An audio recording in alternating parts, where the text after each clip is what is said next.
En el programa de hoy, el asunto se centra en los acontecimientos que van a marcar el rumbo de Venezuela durante los años que integran casi la primera mitad de este siglo.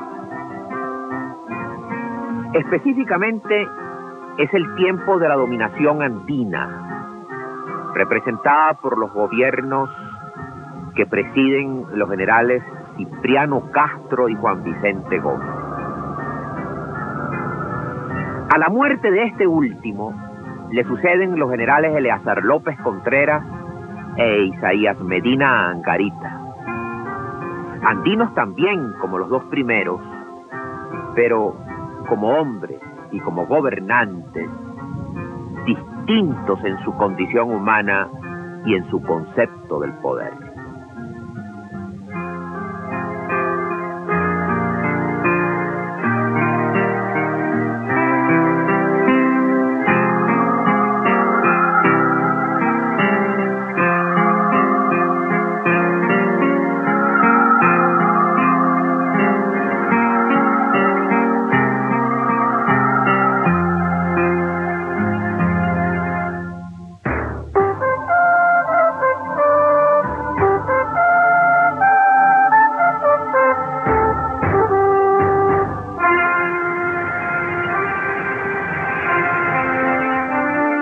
Agoniza el siglo XIX y la inestabilidad es el signo de Venezuela. Han transcurrido casi 70 años desde que Venezuela decidió correr suerte sola al separarse de la Gran Colombia, y aún se hace difícil hablar de una nación.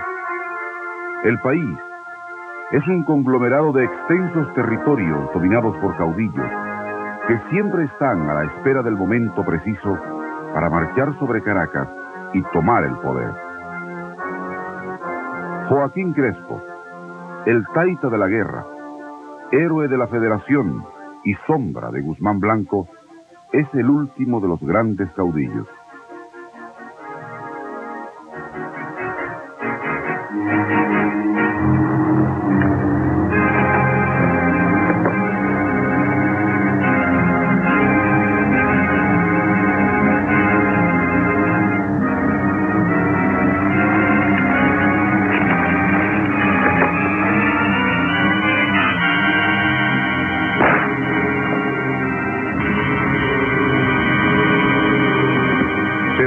Carmelera, una bala hiere mortalmente a la inestabilidad política del siglo XIX.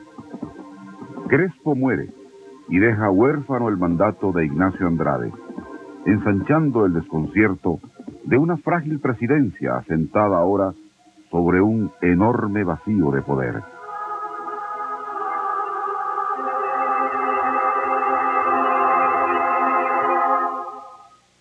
Caracas está muy lejos, geográfica, política y económicamente. El andino no se siente representado por ese poder central que de cuando en cuando es derribado al ritmo de la suerte de los caudillos. Esto genera un sentimiento de frustración y dependencia que desemboca en el eco de un nombre que comienza a resonar en las montañas: Cipriano Castro. Un joven nacido en Capacho, empieza a destacarse cuando deja el seminario de Pamplona para hablar de política en la Plaza del Pueblo. Una vertiginosa carrera política y militar lo lleva a la presidencia de la sección Táchira del Gran Estado de los Andes. Más tarde, la comandancia de armas es dirigida por el ahora flamante militar. En las elecciones de 1891, es electo diputado al Congreso Nacional.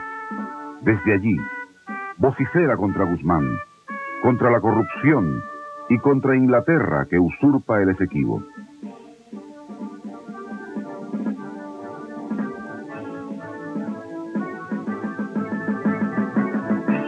En Caracas, es frecuente ver a Castro en la Casa de Gobierno junto al presidente Andueza Palacio. El mandatario quiere reformar la Constitución para permanecer en el poder. La prensa dice que el anduecismo se alza contra las instituciones.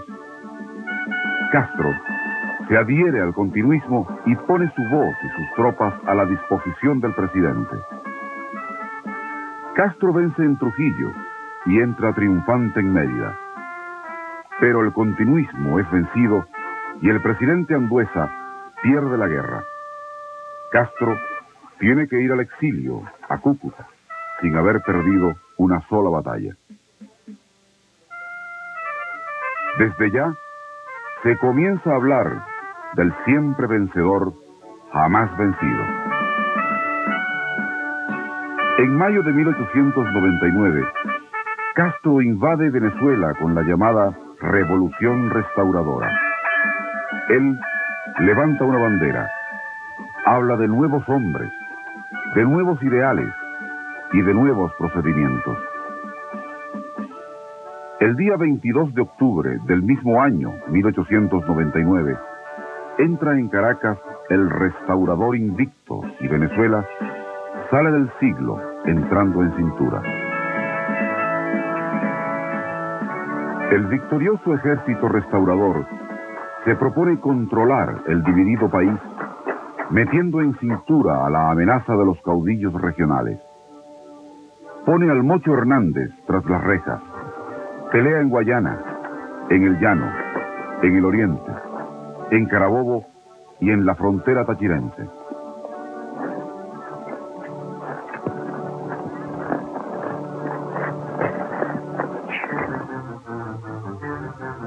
El autoritarismo nuevo, vigoroso, que estrena Venezuela cuando comienza el siglo XX y está Cipriano Castro en la presidencia de la República, tiene dos vertientes fundamentales para su comprensión. En primer lugar, su interés por la carrera de las armas y en segundo lugar, su preocupación por la obediencia ciega, sin descarrío. En el primer aspecto, destaca la creación de un programa para el estudio de la milicia como una carrera coherente. Y en segundo lugar, la adquisición de nuevos armamentos, de artillería de montaña, de uniformes y la creación de la Escuela de la Marina de Guerra. En el segundo aspecto, la demostración con evidencia concreta de que nadie le puede faltar el respeto al poder central. El detalle fundamental, en este sentido, radica en el episodio de la prisión de la directiva del Banco de Venezuela, que se niega a darle un préstamo de 1 millón de bolívares. En cuanto Cipriano Castro les conduce a la rotunda y los mete en un calabozo, demuestra su voluntad de gobernar a Venezuela de una manera diferente a cómo se gobernó y a cómo se administró en el siglo XIX venezolano. La clave del autoritarismo castrista radica, por consiguiente, en mostrarle a los venezolanos, cuando despunta el nuevo siglo, que hay un hombre dispuesto a hacerse obedecer como no lo hizo nadie en el pasado.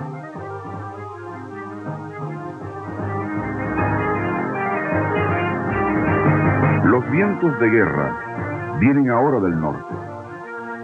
La New York and Bermúdez Company soborna a 2 jueces para obtener la concesión del lago de asfalto de Huánuco. Castro se opone con ira al veredicto, interviniendo en el juicio en contra de la compañía. Los norteamericanos reaccionan. Manuel Antonio Matos, expresidiario del autoritarismo castrista, recibe $100.000, un barco y armamento moderno para dirigir un levantamiento en contra del presidente andino.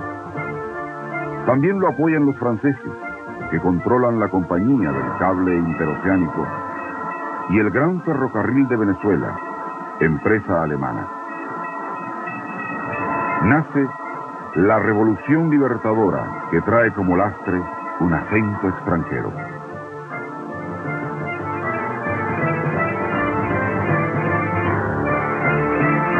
En 1902, Matos cuenta con 14.000 hombres y en la población de La Victoria se dan cita con el siempre vencedor, jamás vencido.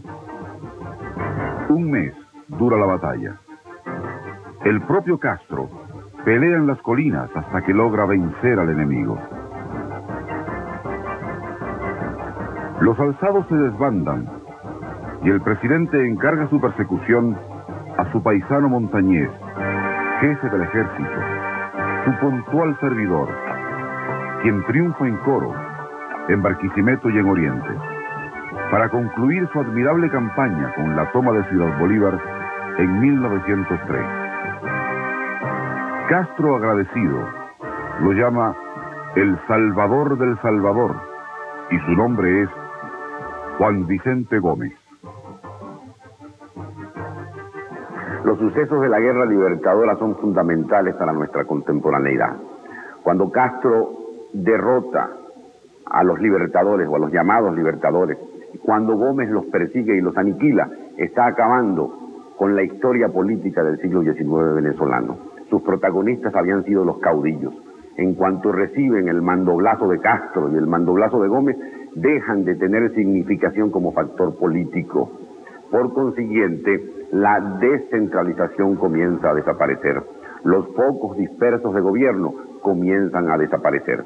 Si Venezuela se unifica, si Venezuela se reúne en un solo núcleo, eso depende de la liquidación de estos factores. La batalla de La Victoria y, por último, la toma de Ciudad Bolívar significan que en adelante habrá una sola cabeza en el gobierno. Venezuela comienza a ser como es hoy, mandada desde Caracas por un solo centro, por un solo poder ejecutivo. Esa es la trascendencia fundamental, o ahí está la trascendencia fundamental de estos combates tempraneros que hace el general Cipriano Castro con el apoyo de un nuevo núcleo humano que no había participado en nuestra historia. Me estoy refiriendo, por supuesto, a los andinos, que son los que están tejiendo esta camisa de fuerza que nos va a meter por un solo canal hasta nuestros días. Castro se giganta ufano, saboreando el triunfo. Ahora ha consolidado su mandato. Ya no hay caudillo que se atreva a levantar la mano contra el invicto. Sin embargo, aquellos caudillos de antaño obligaron al país a contraer importantes empréstitos con las potencias mundiales del momento para sofocar los levantamientos.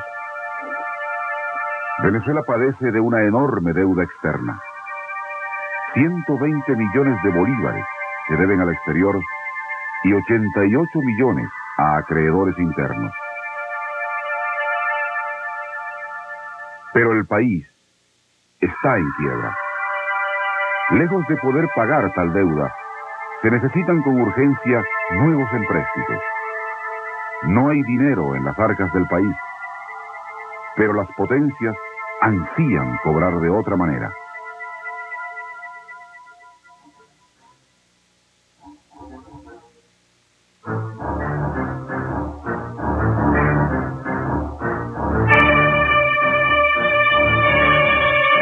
Se forma una especie de club de acreedores. Alemania, Inglaterra, Italia y Francia se alían contra Venezuela.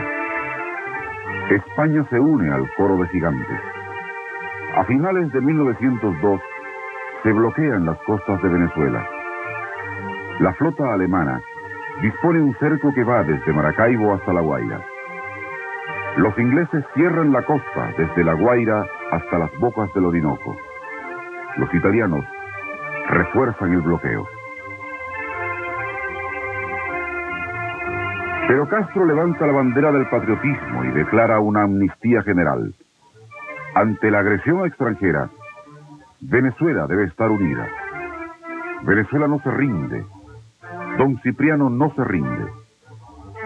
Y eso lo hace saber en París, Madrid, Bruselas y Nueva York a través de publicaciones contratadas para este fin. Latinoamérica guarda silencio. Solo Argentina apoya oficialmente al país. En Caracas y Maracaibo hay manifestaciones frente a las sedes diplomáticas de los Estados Unidos.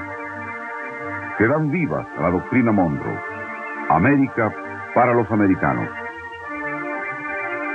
La Casa Blanca descubre que Inglaterra pretende establecerse en las bocas del Orinoco.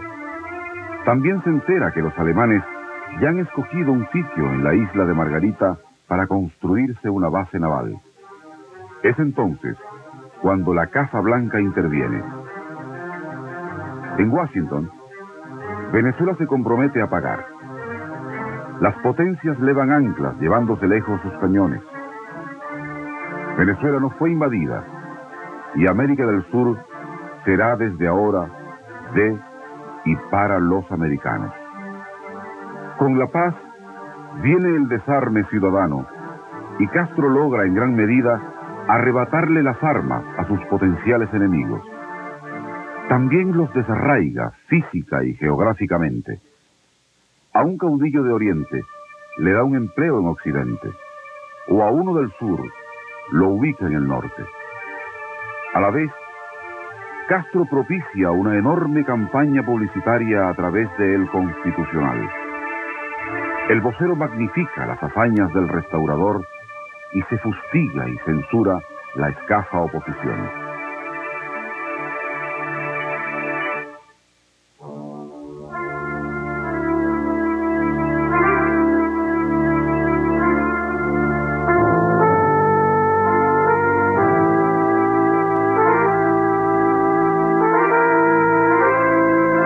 Ahora Castro quiere perpetuarse en el poder. Para ello, en 1904 modifica la Constitución Nacional, otorgándose un nuevo período legal de gobierno. Se establece que el Ejecutivo estará conformado por un presidente, el restaurador, y dos vicepresidentes fieles. El primero de ellos es el Salvador del Salvador, Gómez. En lo fiscal, el gobierno impone una reforma que establece un aumento del pago de derechos al Tesoro a partir de un mínimo del 25% de la explotación minera. También impone la no intervención de diplomáticos extranjeros en las querellas que se ventilan en tribunales nacionales e inicia un juicio contra la New York and Bermúdez Company, acusándola de intromisión en asuntos internos, solicitando una indemnización de 50 millones de bolívares. Castro iza la bandera tricolor frente a las puertas del consorcio asfaltero de Huánuco, mientras el presidente de los Estados Unidos, Theodore Roosevelt, lo califica de indeseable mono y rompe relaciones con el país. Un poco después, la Corte Federal Venezolana disuelve el contrato con el cable interoceánico, provocando también la ruptura con Francia. Nacionalismo a principios de siglo en Venezuela. Creo que es muy aventurado afirmar que existiera. Sin embargo, sí hubo una reacción frente a los sucesos del bloqueo que puede considerarse como prólogo, como preludio de lo que va a ser ese sentimiento fundamental de la contemporaneidad venezolana. En los tiempos de Castro, el llamado nacionalismo tuvo mucho de retórica, tuvo mucho de tránsito, tuvo mucho de pasajero, pero por primera vez los caraqueños, los maravinos, los barquisimetanos hablan de la patria, hablan de la planta insolente del extranjero y están dispuestos, de manera defensiva naturalmente, a jugársela frente a las potencias. En un proceso de organización nacional, en un proceso de unificación en torno al Poder Ejecutivo, estos episodios del nacionalista Castro o del llamado nacionalista Castro y sus posteriores pleitos con las compañías petroleras van a ser significativos. Si a Venezuela contemporánea la asigna o la determina de alguna manera el sentimiento nacionalista, el prólogo sin duda puede localizarse en los episodios de la restauración liberal, cuando ocurre el bloqueo de Venezuela y las potencias pretenden avasallarnos.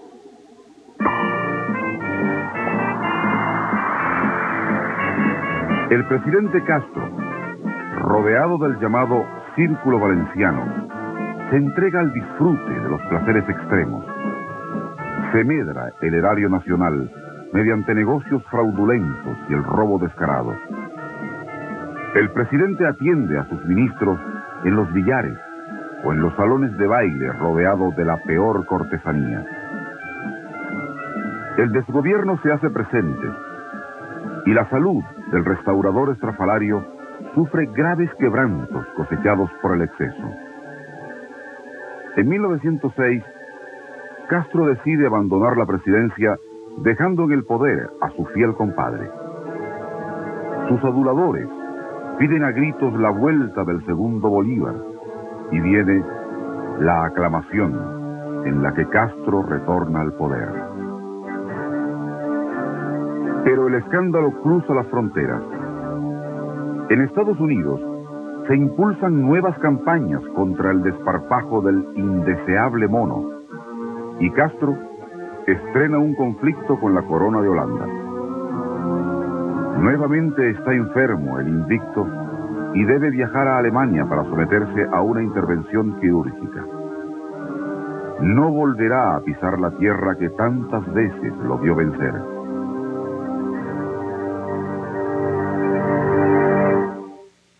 Su salvador y compadre, quien con una prudente distancia lo acompañó durante toda su carrera política y militar, y que se mantuvo al margen de su declive, provoca un cruento golpe de Estado el 19 de diciembre de 1908 y toma el poder.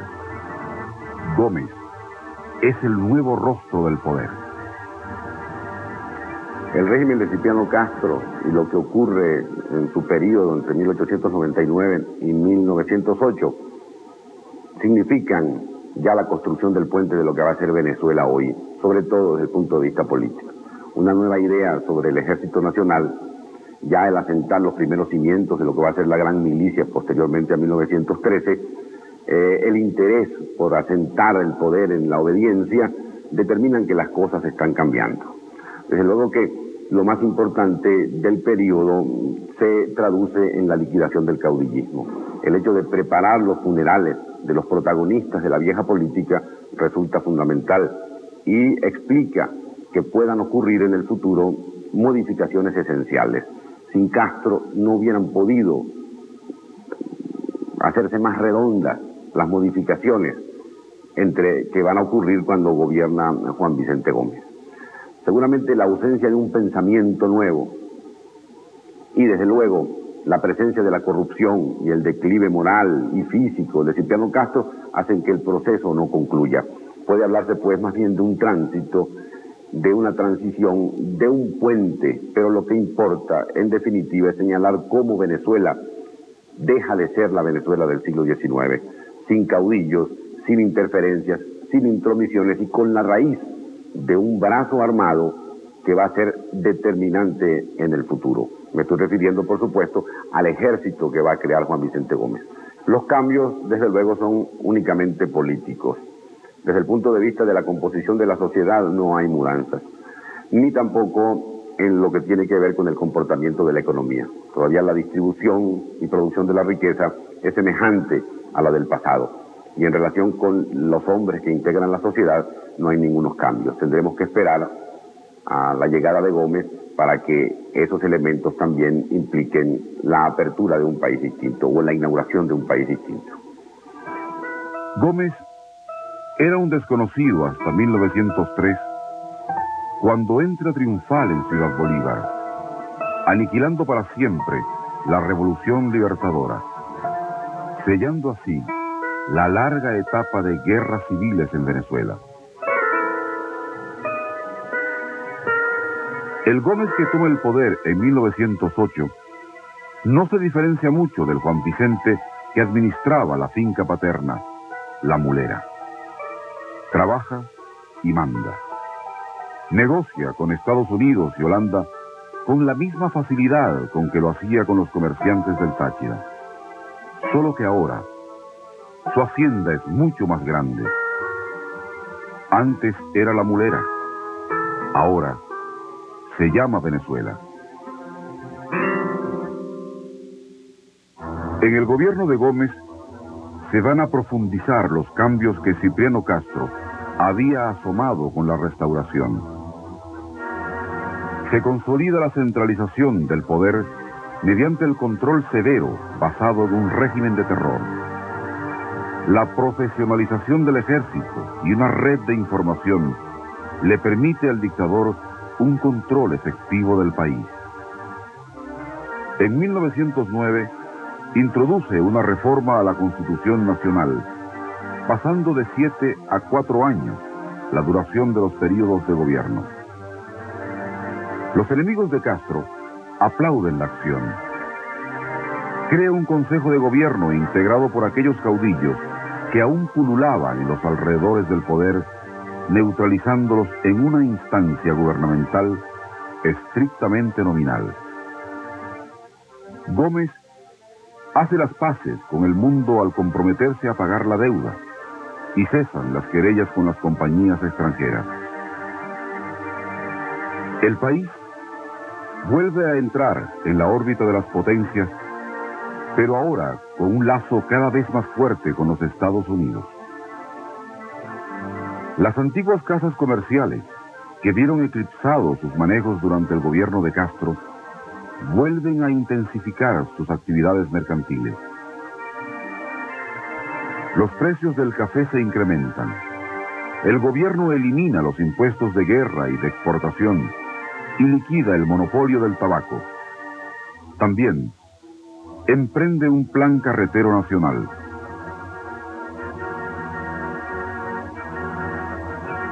A partir de 1910, Gómez profundiza la profesionalización del ejército. Ya no serán los andinos o los orientales o los llaneros los defensores de la patria. Ahora será el Ejército Nacional. Se funda la Academia Militar. Se crean la Oficina Militar, la Inspectoría General del Ejército, la Escuela de Aplicación Militar y se elabora el Código Militar. Los modernos Mauseres irán a las manos de soldados de carrera. En 1913 está por terminar el periodo que mantiene a Gómez en el poder. De inmediato se escucha el nombre de Félix Montes para enfrentar al gobierno en la cercana contienda política. Pero ciertos rumores sobre una posible invasión organizada por Castro desde el exterior le dan al presidente el argumento para restringir la propuesta electoral. Se suspenden las garantías constitucionales y el gomecismo, con su usual tono autoritario, proclama: Gómez único, y único será su poder. Y esto lo comprueba con amargura Román Delgado Chalbó, quien planea una conspiración que es descubierta, y por ello Gómez es y será único.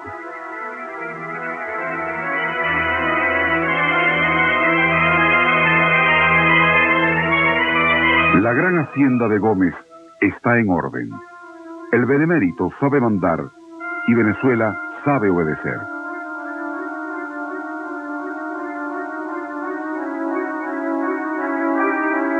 A través de un oportuno retoque a la Constitución Nacional, el general puede darse el lujo de no aparecer como la cara visible del gobierno.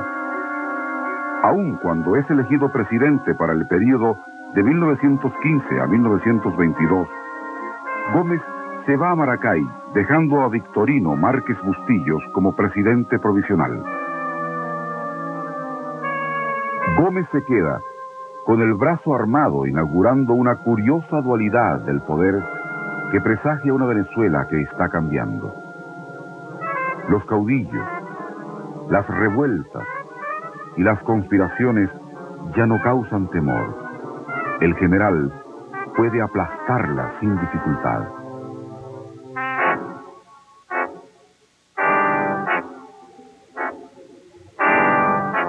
Pero otro tipo de revolución se estaba gestando debajo de la Venezuela de la monoproducción agrícola. Como veremos en el próximo programa, una profunda transformación estaba bramando al momento de reventar el ciclo. Venezuela nunca más será la misma.